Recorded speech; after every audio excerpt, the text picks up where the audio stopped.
ఏంటండి ఈ వడియాల పిచ్చి? వడియాలంటే నాకేనా, మా ఇంట్లోనేనా, లేకపోతే ప్రతి ఇంట్లోనూ ఇలాగే ఉంటుందో నాకు తెలీదు గానీ, సమ్మర్ వచ్చిందంటే రకరకాల పిండి వడియాలు, గుమ్మడి వడియాలు, చల్లమిరపకాయలు ఇవన్నీ పట్టుకుంటాము. అయినా కూడా బయట నుంచి మళ్ళీ రకరకాల వడియాలు తెప్పించుకుంటాము. మొన్న విజయవాడ మా పాపని చూడడానికని వెళ్ళినప్పుడు వచ్చేటప్పుడు వన్ టౌన్లో చిన్న పని మీద ఆగామండి. ఆగినప్పుడు నాకు ఇక్కడ ఈ వడియాల షాప్ కనపడింది. ఈ షాప్ కనపడి ఇంకా వెళ్ళి గబగబా నాకు నచ్చినవన్నీ కొనుక్కొని వచ్చేసాను.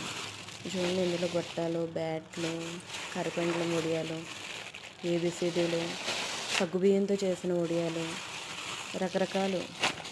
ఇవి చూడండి, ఇవైతే కనుక బాస్మతి రైస్తో చేశారంట. బాస్మతి రైస్తో చేసిన చిన్న చిన్న వడియాలు, కానీ అవి వేగిస్తే పెద్ద పెద్దవి అవుతాయని చెప్పాను. దాని మీద చూడాలి. ఇది కరిపెండ్లం వడియాలు, ఇవి ఏబిసిడీలు, ఇలా గొట్టాలు, బ్యాట్లు, ఇంకా ఒకటి కాదు, ఇంకా అక్కడ నాకు కనపడినవన్నీ కొనుక్కొచ్చేసాను. ఇవి సగ్గుబియ్యం వడియాలు వేపితే పెద్ద పెద్దవి అప్పడాల్లాగా అయ్యాయి. ఇంకా కనబడ్డాయంటే వదలం కదా, కొనుక్కొచ్చేసాం. నాకులాగానే మీకు కూడా ఇంట్రెస్ట్ ఉంటే కనుక వడియాలంటే ఒక లైక్ చేసి కామెంట్ చేయండి.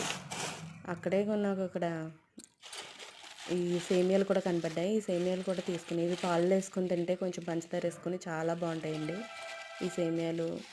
అలాగే డ్రాగన్ ఫ్రూట్స్, కొంచెం ఏమో మిల్ మేకరు, అవి కనపడితే అవి కూడా కొనుక్కొచ్చాం. ఇదండి నా వడియాల పిచ్చి. ఈ వీడియో కనుక మీకు నచ్చినట్టయితే లైక్ చేసి కామెంట్ చేయండి. కామెడీగా అనిపిస్తే స్కిప్ చేయండి.